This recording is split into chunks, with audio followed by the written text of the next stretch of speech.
Hey guys, welcome to another tutorial of the Solution Journals.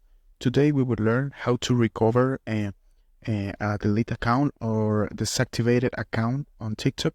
So the first step is go to the application of TikTok, and here in home you need to go to the option of your profile, and here in the option of logging into TikTok, the only thing you need to do is pick here in use phone and number or email. In this option you need to pick here an email, and you need to put the email where the email with the account, log it with the account you deactivated. So you pick here, and after that you need to confirm you want to reactivate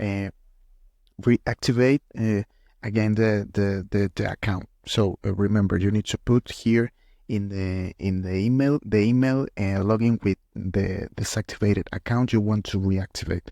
So this is the process. I hope this tutorial was helpful for you. Follow us for more content like this.